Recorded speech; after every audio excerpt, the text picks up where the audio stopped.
จักน่ะติดแล้วบัดเวลาเราสิเฮ็ดน่ะมันหมอดบ่เช้านี่ไผแบบมัน ไผ บ่ มัน ถึ บ่ ง ไผมันบ่ถึง โดยแบบจักนั้นเฉพาะเขาตัดกระเบื้องหั่นเด้อ้ายเบื้องน้อยๆมันได้ตัวนั้นก็เฮ็ด เพราะว่าเลยวงเดือนตัวนี้มันใหญ่เนี่ยเนาะมันกินไฟหลายเนาะ โดย ก็เลยแบบปาดได้อันเดียวแม่นบ่ อันเดียวนั่นแล้วก็เราตก อันเดียวเราเฮ็ดได้เอาเลย แล้วก็เอามา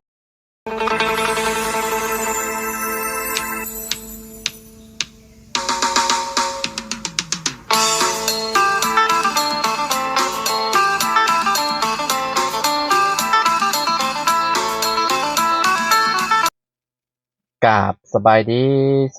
FC เบิดสุขุทุกคนเด้อพี่น้องบ่ว่าสิอยู่ในและก็ต่างประเทศนะพี่น้องมื้อนี้เฮาก็เข้ามาทางบ้านน้องคำเนาะพี่น้องเอ้ยเนาะแม่เลี้ยงเดี่ยวเลยเนาะมามื้อนี้ก็สร้างเพิ่นมาบากเสาให้น้องคำเพิ่นแล้วพี่น้องเอ้ยเนาะอ่าแนมเบิ่งโอ้ได้ต้นหนึงเลยเด้อพี่น้องเอ้ยเนาะโอ้เนาะ มันบากยากบ่หรือว่าจังใดเนาะเพิ่นคือได้หากก็ได้ต้นเดียวน่ะพี่น้องเอ้ยเนาะโอเคไปเบิ่งไปชมกันพี่น้องเนาะโดยพี่น้องเอ้ยเนาะสบายดีเด้อโดยสบายดีน้องวงน้องดูดีอ๋อพี่น้องเอ้ยเนาะมาคือเห็นได้อันเดียวหนึ่งเสาคำคิดว่าเข้ามาแล้วสิแล้วแหละอันโตที่3ไอ้3อันน่ะ เราบอกมันตัดบ่ได้แบบเวลาเฮาอันนั้นมันดับเลยน่ะบ่พอ ไผบ่ถึง ไผบ่ถึงบ้าน โต บัดนี้เราปักแบบเราบ่ปักบัดนี้บัดเราสิเอาจักรยังเกาะเลื่อยนี่เราว่าขี้ร้าย สปริง โดย เอาอันเลื่อยนั่นติเลื่อยตะบะติเนาะ ก็ทำลายแล้วก็มือแล้ว น้ำมือ มันใส่ซื่อ น้ำมือแหละ ๆโดย บ่แรงน้ำบ่ได้มาบ่ บู้ตัวนี้บ่ได้มาแล้วว่าสิว่ามื้ออื่นแล้วว่าอะไรบางเทื่อก็เราสิทาลุงเฮิมนั่นแหละแล้วว่าลุงเราสิเอาจักรเราบ่เราขึ้นมาแต่บ่ก็ได้ยินแนวนี้ ลุงเหิมว่าเราสิเอาจักรมาแต่พุ่น โดยคือว่าเดี๋ยวนี้แหละข่อยได้ยินนะ เออ เราถามเขาว่าจะโทรหาเราอยู่ว่าเมื่อบ่ได้โทรเขาบ่มีเฟซเบอร์ อื ไม่ ม ได้ว่าเอาเฟซเบอร์ บ่ บ่ได้เอาค่ะทาแล้วแหละมีโทรเราก็บ่รับ เบอร์เราก็มีอายมาเฮ็ดนี่นะเบอร์เราก็มีแต่เราบ่รับปูล่ะ ทุกเทื่อเข้าเวียกอยู่ว่า โดย แต่ว่าทีมงานข่อยมาหลายคนได้มื้อนี้ โดย บ่าวจันทร์บ่าวบุญสารวัตรบ่าวเพิ่งบ่าวเสียงมื้อนี้ โดย เออ ก็ได้มาก็อายเราก็สิมาอยู่แล้วว่าเนาะเราก็ได้ แม่น โดยเราเลยหุ่นมาไงเราก็มาเลยเนาะ ว่า เราก็สิมาคือเก่าหั่นแหละเออ แต่เราว่าสิเฮ็ดแล้วเราว่ามันจักน่ะติดแล้วบัดเวลาเราสิเฮ็ดน่ะมันหมอดบ่เช้านี่ไผแบบมัน ไผ บ่ มัน ถึ บ่ ง ไผมันบ่ถึง โดยแบบจักนั้นเฉพาะเขาตัดกระเบื้องหั่นเด้อ้ายเบื้องน้อยๆมันได้ตัวนั้นก็เฮ็ด เพราะว่าเลยวงเดือนตัวนี้มันใหญ่เนี่ยเนาะมันกินไฟหลายเนาะ โดย ก็เลยแบบปาดได้อันเดียวแม่นบ่ อันเดียวนั่นแล้วก็เราตก อันเดียวเราเฮ็ดได้เอาเลย แล้วก็เอาไม้อันเล็กๆอันแล้วก็ตอกๆแล้วก็คิดแนวได้เราก็เลยแบบเราสิเอาไว้ทาพุ่นแหละแต่ว่าเฮ็ดบาดเดียว อุปสรรคในการเฮ็ดพี่น้อยเนาะแบบว่ามันไฟบ่มีแล้วมันก็ยังยากอะนะ โดย แล้วที่ใช้จักรสปริงก็คือที่ฮู้แล้วมันปาดไประยะมันกว้างมันบ่งาม โดย อืมถ้าใช้เลื่อยตะบะก็ได้อยู่เลื่อยตะบะแบบเอาแบบดีๆนะแม่น โดย โดยมือ เราก็มีแต่เราบ่เฮ็ดจังนั้นได้เราอยากเอาแต่อันนั้น อืม เราอยากงาม มันเพื่อสิได้ก็คือฮู้หั้นแหละ โดย มันก็ค่อนข้างสิแบบหลาย มัน ต้น ใช้ เด้ เวลา ใช้ เนาะ เวลาเล คัน ย 2คนแค่นี้ผู้เดียวแล้วกับลูกเรา ก็ใช้อันนั้นน่ะปาดแล้วก็ให้ลูกเฮ็ดก็ได้ โดย ลูกเราเฮ็ดได้บ่ฮะ โดยการที่ว่า ซอยได้อยู่แล้วเด็กน้อย ได้ เนาะ อันนี้ใหม่เนี่ยเราก็ยังหย่อซอยพอแล้วมื้อนี้ อ๋อ มีแต่ลูกผู้ชาย ผู้ชาย อืม ก็สิได้ก็เราเฮ็ดอันนั้นนี่จักน้ำลาวแหละบ่ฮู้กัน อ๋อมือเฮ็ดมือหยุกมือหยังก็ต้องมาหลายคนแล้ว โดยมีผู้เดียวลาว ผู้เดียวก็เฮ็ดช้าพร้อมนะ โดย อ๋อเนาะ คำว่า2คนเฮา ไฟ ก็ ก็เนาะ โดย ผู้แรกผู้ดึงมาแต่พูนเซโปน ไปบักอื่นพุ่นบ่ อ่า ประกอบแล้วก็ไปบักอื่นพุ่นแล้วมันก็ประกอบเองใช่ไหม ดึงมาแต่พูน เออ เอามีงานดองนั่นอยู่ในหมู่บ้าน นี่อันนี้มื้ออื่นมื้อฮื้อนี่ก็บ้านคุณข่อยอีกแล้วลองเฮือยน้องนี่ ใช่ ไม่เพื่อน อ๋อ ยังอีก เพื่น 3 มื้อ อืม เฮือนใกล้ แสดงว่าจุนเจ้านี่ก็เจ้าก็มาเล่าได้เนาะ ๆเอาเฮือยน้องกัน เป็นพี่น้องกันบ่ โดยจังเนาะได้ก็พอลูกเฮาได้พอ เขาเท่าเรา ลูกเอ้ยลูกน้องนี่นะ เขาเท่าเราเป็นพี่น้องกันเลย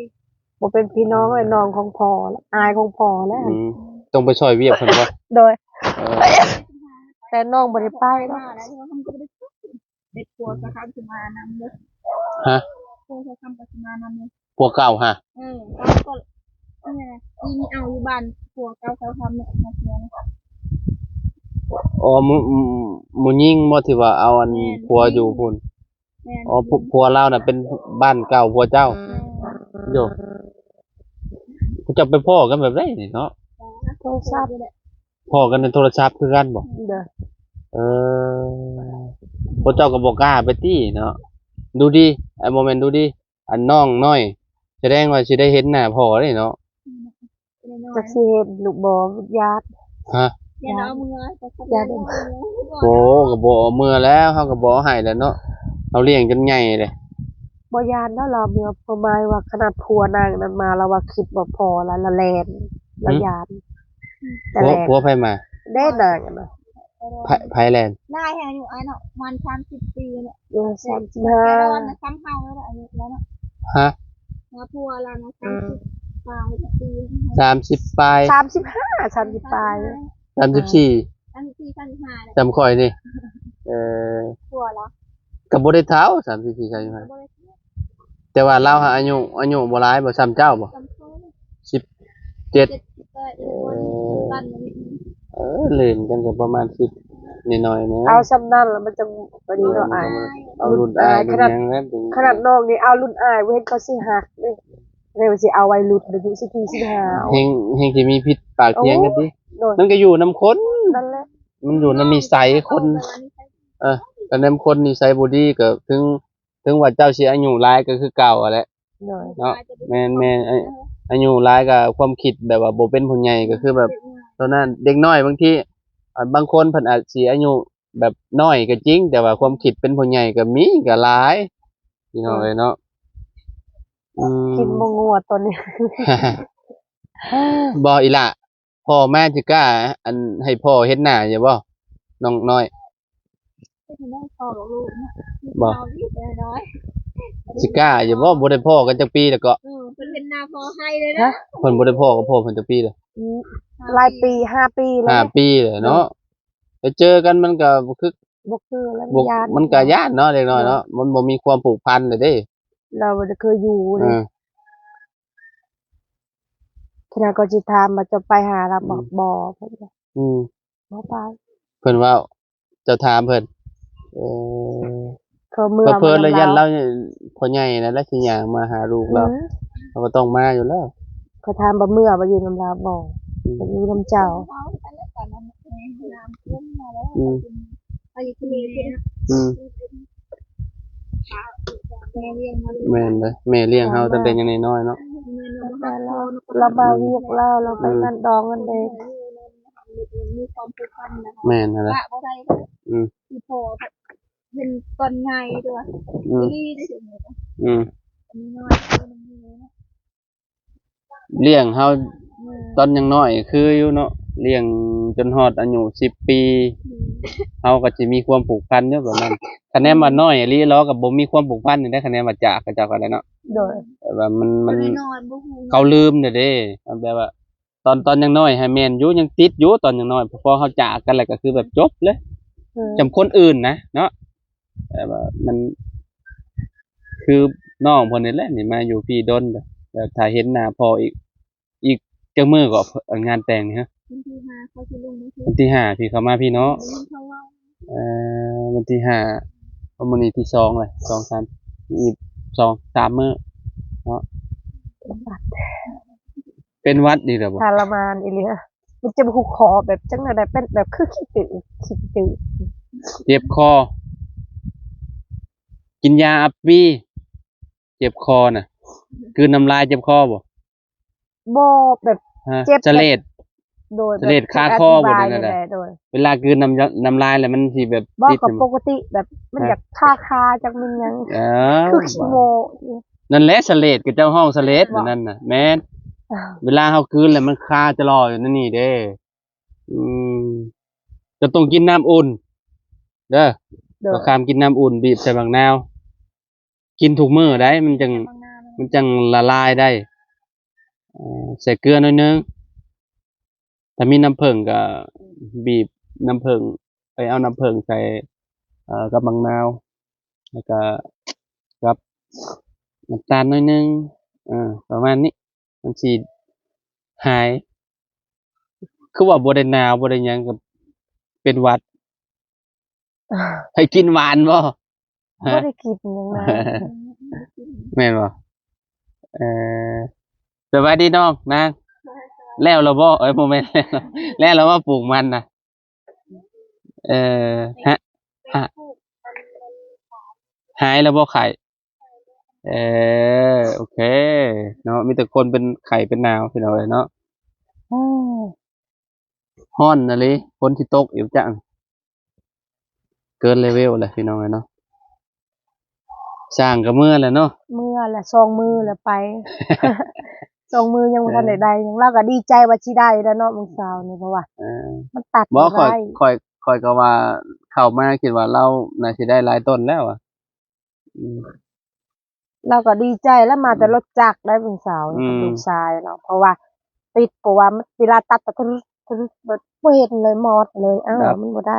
ไปบ่ถึงมัน ไผบ่ถึง พี่น้องเอ้ยเนาะอ่าย่างเบิ่งจักเล็กจักน้อยไปยังนี่เบิ่ง ยังอะ คึมอยู่เจ้าคำแฮงบ่สบายอยู่ซับพี่น้อง ไป เอ้ยเนาะ ได้อยู่ ละ เนาะ อันนี้มันอยากถึกแดดได้เนาะเจ้าคำมันอยากกรอบๆหนิดนึงนะ โดย เป็นบ่ มาเจาะได้ โอ้แต่ฝนตกใส่นี่เอาอีกแล้ว อืมใครเนี่ยแต่อยู่ห่มมาแหล้ว โดย ถ้าบ่อยู่ห่มโอ้กรอบคักปานหยังไม่นี่ไป ไป เลาะเบิ่งก่อน ไป เลาะ ไป เบิ่ เลาะ งไม้ก่อนจังเลยจ้ะเนาะประตูเปิ้นเก็บยังบ่มาเนาะแม่นบ่ โอ้ วัดแทนเป็น2แลลงวัดแทน มัดแขนให้บ่ 2-3มือพุ่นแหละก็สิอันเด้เราเอาเราได้อันเดียวเนาะ เจ้ามัดแขนให้เราเนาะโอ้ยได้อันเดียวนี่เนาะ อันนี้เราตัดเอาได้นี่เอาจักรแล้วก็เอาเหล็กอันเด้มาตอกใช่น่ะตัวนี้เขาตอกอันนั้น แรกๆใช้อันจักรอัน โดย ที่เครื่องปั่นไฟครับบ่ โดยมันบ่ได้บัดนี้ ได้ นะ ได้แต่ซ้ำนี้เนาะ ได้แต่อันเดียวนี่แหละ มัน มัน เห มัน มาะ สิละเอียดมันมีคันว่า มัน เฮาใส่ งามเนาะ ใส่เรือบงเดือนเนาะมันก็ โดย สิเพียงแบบนี้พี่น้อยเนาะ นั่นแหละ แต่ว่าเสาแรกนี่ก็ยังบ่แล้วดอกจังนี้ก็ยังอยู่ซั่นบ่นี่ก็ปาดได้แต่ซ้ำนี้เนาะ ก็จะซ้ำนั่นละภัยแบบบ่เข้าเลยนะ นี่พี่น้อยเนาะโอ้ยุ่งยากอีหลีพี่น้องบ่มีไฟฟ้านี่ ยากก็แตกเลย เพื่อเฮาสิปาดได้นี่ก็โอ้นี่เห็นบ่มันบ่แม่น5เซนบ่จักกันนี่เนาะ แม่นอีหลีโห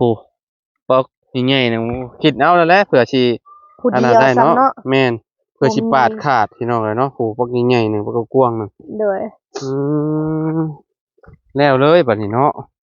จะรอแต่ลุงมาแล้วเนาะ โดยรอแต่ลูกมาแล้ว รอลุงเฮิมมาพี่น้อยเนาะประมาณนี้เนาะได้ซำนี้เนาะ เราถามว่าเจ้าโทรหาเราอยู่บ่คำบ่ว่าเฮา บ่ บ่ได้โทรโดยเฮาบ่มีเฟซ บ่ บ่มีเบอร์เรา บ่มีเบอร์ลุงเฮิมบ่ โดยได้ยินลาวได้ลมกับเรา เนาะ ก็ยังบ่ มาพี่เจ้าค่ำมันร้อนแฮงแล้วพี่น้องเอ้ยเนาะ ลุงเพิ่มก็ยังบ่ได้เดินทางมาเลยพี่น้องเนาะยังบ่เห็นมื้อนี้มีแต่มีแต่บ่าวจันทร์บ่าวบุญสารวัตรบ่าวเพิ่งเพิ่นมามื้อนี้นะเฮากับมื้ออื่นเดินทางแล้ว โอ้ยไปบ้านคนมันยังวางมูไปคนเดียวแม่คนเดียวอันนี้ เอามื้ออื่นก็เดินทางแล้วผู้เดียว นั่นแหละบัดหมูมาแล้วบัดมืออ่ะ หมู่มาแล้วก็มื้อแล้วบัด แล้ นี้ วก็จะได้มูนึงเขา เออ ฮะ ก็จะได้มู เออโอ้ข่อยมาวันอาทิตย์เด้ข่อยมาวันอาทิตย์คะแนนว่าข่อยอันเมื่อวันอาทิตย์ก็ครบอาทิตย์หนึงพอดี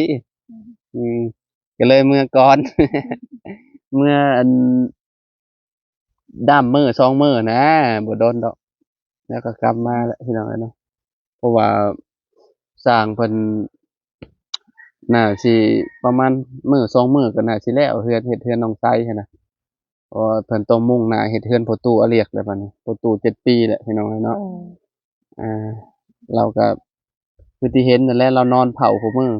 เสามันก็ตากแดดร้ายมันก็แตกพี่น้องเนาะมันเป็นไม้อ่อนเด้เพราะว่าสร้างถ้าเฮาสร้างล่าช้าก็คือแบบเฮาก็ต้องรออีกพี่น้องเนาะเฮาก็ต้องสร้างไว้ให้มาก่อนหั่นน่ะเพราะว่าสร้างเพิ่นก็หาบงานหลายงานเด้มันลดอันเฮ็ดให้ล่าช้าแน่เพราะมื้อนี้คันว่าเฮาเอาสร้างอื่นเฮาก็บ่ฮู้อันผลงานเพิ่นเป็นแบบใดหั่นน่ะ โดย สร้างแหล่เฮาประเทศเลยได้ว่าเราเฮ็ดเฮือนแบบว่ามันงามหั่นน่ะแล้วก็มาตรฐานแบบว่าละเอียดพี่น้องเนาะถ้าเบิ่งนํกันนี่แหละเฮ็ดเฮือนประตูเรียกเพิ่นเป็นจังได๋สิบ่โดนดอกเฮือนเสาค่ำนี่ก็น่าสิสูสีกันนั่นแหละอยากแล้วพร้อมกันนั่นแหละข้อยคิดว่าอันนี้มาเราไปลงมือน่ะ โดย แต่ว่ามันสิสะดวกของเรามันมีไฟฟ้า โดยมีสิเร็วไวกว่านี้ แต่ว่าบ้านเจ้าบ่มีไฟฟ้ามันยากบัดนี้ โดย จักแลเครื่องปั่นไฟถ้าลุงเหิบมาอันกำลังมันสูงๆเนี่ยมันก็ได้อันนี้มันใช้ไฟประมาณ200ปลายไปจ้ะอันเครื่องเลื่อยวงเดือนน่ะอันนี้มาเป็นพวกเครื่องไฟฟ้าที่กินน้อยๆมันก็สิบ่ปานใดดอกอันนั้นน่ะใหญ่บ่ซะอันโตที่เราเอามาปาด ก็บ่ได้ใหญ่ก็ใหญ่เติบอยู่ก็จักส่ำใดแหละก็ว่าเช้านี้เนาะจักอันนี้ก็ช่ำจักประมาณจำลอนี่แหละได้แล้วช่ำนี้ จำตีนล้อนะ บ่ น้อยกว่าตีนล้อ หน่วยมันน่ะ อ๋อ แต่มันบ่ได้ดอกอายตามเบิ่งแล้วตัดน่ะตึ๊ดมันลดเนาะสิว่าจังไดเนาะคัดน้อยหลายมันก็ปาดบ่ค่อยถนัดติน้อยน้องน้อยเสียงแล้วบ่น้องน้อย ยังบ่ ยังบ่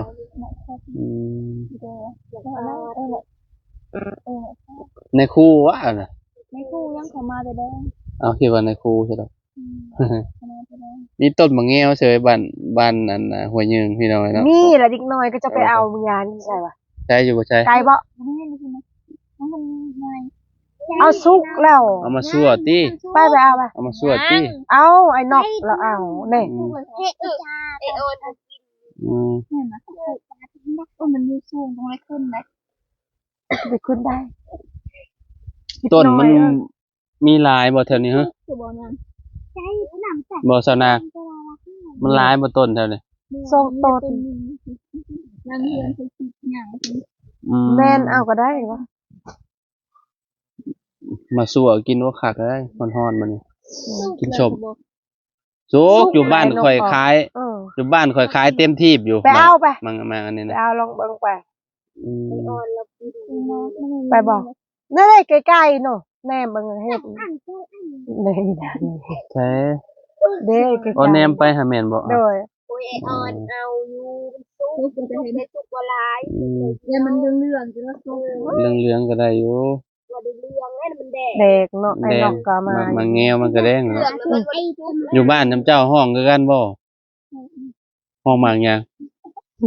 อยากไป ฮะอยากก็ไปหมากหยังก็ ตามอีนาง ว้าวดูค่ะ ได้อีนางดาว เอาได้ยังเอาได้เอาบนมันด้วยหนักไป อันเดลือแล้วภาษาลาว นั่นก็ว้าวดูค่ะสาวง จังนี้ได้ยัง มันเว้ายากเนาะโดยยากภาษาเขา ได้ปะเนี่ยก็เหยาะกระแปก็สิ หยอกกาแฟ เหยาะกระแป หยอกกาแฟเหยาะกาแฟ ยากอะไรเนาะ เหยาะกาแฟอยู่บ้านเฮาห้องมะแง้วเนาะแต่อยู่ฝั่งไทยห้องมะคอแลนเนาะ มาเยอะ ในห้องแตกต่าง บั กัน น ยึงอง เหยาะ คนละภา เหยาะ ษาก าแฟเนาะ เหยาะก็ เหยาะกาแฟ FC แล้วก็สิได้หัวเอาแน่ เห เนาะ ยาะกาแฟ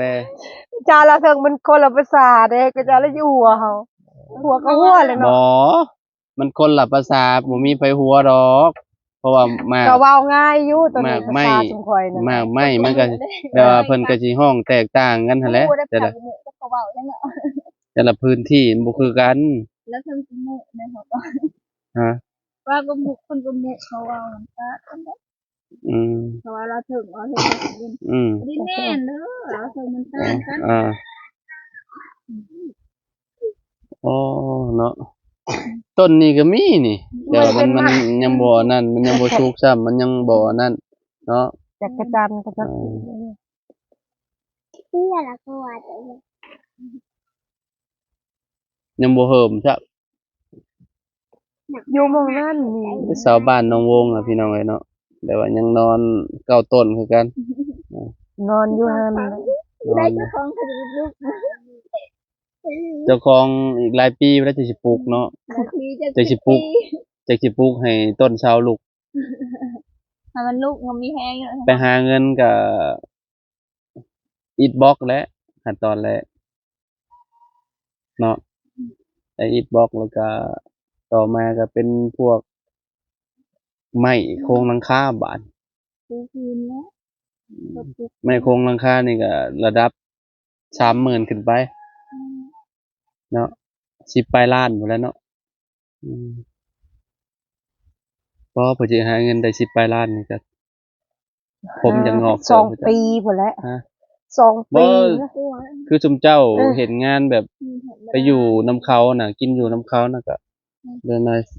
บ่น่าสิโดนดอกประหยัดเด้ นั่นแหละบางทีคนไทยตัวเองก็ไม่ได้ซื้อซ้ำนะนะคะบางทีซื้อเล็กๆน้อย อ่า ๆแต่เครื่องคือมีเครื่องลายแล้วก็ไม่ได้ซื้อ ประหยัดเอาแล้วเนาะ เอาเออไปใช้ก็ทับไปน้ำเพิ่นแล้วเพิ่นเคยให้กิน เพราะว่าเฮาอยากได้หยังเฮาก็ประหยัดเอาคือว่าแหละเนี่ย แต่คือน่าจะดีเยอะไปน้ำเพิ่นแล้วเพิ่นซื้อให้ซ้ำนองซ้ำนุ่มได้เพิ่นแพง ประหยัดบ่ ถ้า ได้ ถือว่าหน้าบ่เป็นตานี่ก็เอาเลยติ บ่อยู่โดนแม่นเอาเฮ้ย อยู่นำบ่โดนคือข่อยนี่ชั่วโมงเดียวข่อยเอาอีหลีได้ข่อยไปเมืองไทยน่ะข่อยเข้าปุ๊บเข้าไปเฮ็ดงานข่อยหาสมัครเองสมัครแล้วแบบเบิ่งบ่เป็นตาแหละขอไปโตไปกินข้าวก็เด้อไปเลย หาเอาใหม่ ทำแน่เนาะ ลีได้แต่แนวว่ามันเว้าบ่เข้ากันเลยไปบ่ได้ข่อยฮะอันนี้กับคนเห็นงานนำกันคือกันแบบว่าบ่เข้าสตากันเลยบ่อันเข้าหูกันเลย ไปโลด ถ้าเป็นน้องน่ะถ้าแบบว่าถ้านาวเป็นตาเบิ่งเนาะแต่ตาต้องอยู่ฮอดได้เดือนนึงนะ ต้องเบิ่งก่อนติ ก็ต้องอยู่ฮอดได้เดือนนึง อ่า บ่เกินหั่นนะ อ่า บ่อยากให้เพิ่นเว้าใส่เฮาหั่นนะ ดีอดได้โอ้ยได้ คะแนน หางานใหม่ได้ก่อนนะสิ อดทนสู้เนาะ อดได้ คือว่าแหละพี่น้องเฮ็ดแนวใดเนาะบางทีมันบ่มีงานมีการเนาะคือแบบอยู่ไทยแบบตอนนั้นมันบ่อึดงานก็ได้ แม่นี่หายากเกินนี่นะ แบบว่า บางทีเขาไปสมัครหมองที่ว่าเขาเจ้าเขียนป้ายไว้ก็บางทีเขาเจ้าก็บ่เอาได้คนลาวเขาเจ้าเขาเจ้าก็ต้องถามหาบัตรก่อนมีบัตรไหมนู่นนี่นั่นบางทีเขามีแต่บัตรอันนี้แหล้วบัตรท่องเที่ยวนั่นแหล้วมาเฮ็ดงานก่อนจังมีเงินจังเฮ็ดนะ จะเจ้า ก็บ่ได้เขาเจ้าก็บ่เอาบางพื้นที่ก็เอาคือกันบางแบบว่าเขาเจ้าขาดคนงานนี่เขาเจ้าก็เอาคือลาวเฮาสบายอย่างหนึงเฮาบ่ได้เฮ็ดบัตรก็มันเฮาเฮ็ดงานก็ได้แต่ว่าเงินมันเถิกเนาะเท่านั้นแหละพี่น้องเอ้ยเนาะแม่นเงินได้เงินเดือนแพงเนี่ยโยไผกับบ่ไปแล้วเฮ็ดงานอยู่แบบ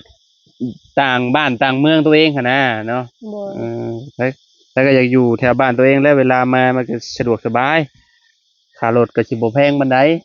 3-4 ล้านนี่ก็อยู่ได้แล้วขอเนาะ โดย ระดับนี้เนาะ นี่บ้านเขาเองคือใกล้บ้านเนาะสบาย 6 ล้านนี่แฮง11,000พอดี10,000 บาทว้ายรวยบัดนี้ เห็นบ่ โดย เอ ทาง อ บ้านก็ดีใจ แม่น บ้าเฮา แม่นพี่น้องเอ้ยเนาะเอาเว้าเรื่องงานเรื่องการพี่น้องเอ้ยเนาะก็เว้าไว้ก่อนเนาะตอนนี้ชุมน้องๆเพิ่นก็ยังบ่ได้ไปดอกเนาะเสาร์ค่ำนี่คือแฮงสิโดนอยู่พี่น้องเอ้ยเนาะ โดย ก็สิได้ไปเนาะ โดย น้องวงน้องนางก็บ่ฮู้ว่าสิไปก่อนบ่หรือว่าจังใดแต่ว่าเพิ่นสิอยู่นำน้าสาวเพิ่นก่อนบ่หรือว่าแนวใดพี่น้องเอ้ยเนาะอืม คนก่อนเนาะ มุกแล้วบ่หน่อไม้ฮะกินเบิดแล้วบ่ ไว้เบิดเรา เว้นเลยไปเท่าคือจงไว้ให้อายแล้วมันคือในคนไปคออ่ะคนไปคอแล้วไปเท่า จงเลยได้ ป่ะอยากกินได้นะคะเดินว่ะจงให้อายว่ะ ข่อยเบิ่งยังจะมุกเดียวหนึงเบิดก็กิน มาแล้วจงนั่งแม่ ว่าตู้แล้วจงแม่นเขากินบ่ แม่แล้วจงมา ไปกินปนปลาไปไปกินปน ใจ ปลา ดีหลีตู้นี่ เนาะ เนาะ มาไว้ให้อายแล้ววงยาวด้านนะเรื่องไว้ โอ้ยว่าหยอก ข่อยก็ว่าอายุเสา เป็นหยัง นี่ เนาะ หลายคนกิ เรี น ยกเรา นะ เห็นเราจะให้หัว มันมุกดอกไม้มันแซ่บได้เนาะ โดย มุกใส่ผักกะโยผัก อ้าว กะ สุ แยง ข่อย พี่น้อง กินมื้อ ใหม่ นี่ก็ เนาะ มื้อ การ 5 ที่ โม มุ ง กให้เราจงไว้ 6 โมงกินอีกก็กินแต่แท้ กับไปคอได้เราไปเท่าแล้วเท่าแล้วจงให้ค่อย อันนี้ก็ไอ้ขนาดเนาะ อืม บ่ยังบ่เซาอยู่เนาะ ยัง โอ้ กินยาแล้วไง ไอนี่นานเซาเด้อช่วงสมข่อยไออ่ะบ่เป็นเดือนบ่สิเซากินยาสารพัดพี่น้องเอ้ยบางทีปอดบ่ดีแล้วมันเฮ็ดให้นั่นอีกอย่างก็มลพิษพี่น้องเนาะตอนจอดรถอยู่นำมองข้างนอกคือเห็นคนกุมๆอยู่เนาะจะไปจูดทางใดนี่แหละจอดรถอยู่นอกอะเห็นควันกุมๆอยู่ขมุงอยู่ทางแนมเข้ามา แล้วเพิ่นจูดให้อยู่ทางใดไปซะพี่น้องเอ้ยเนาะเดี๋ยวขอโตวเลยเด้อพี่น้องเดี๋ยวจังหวะกันใหม่เนาะเดี๋ยวพอกันคลิปหน้าเนาะสำหรับคลิปนี้ขอตัวแล้วไปสบายดีเด้อ โดยสบายดี ไปพี่น้องสบายดี FC ทุกคนเนาะสบายดีล่ะไปสาวนางไปพี่น้องเอ้ยเนาะ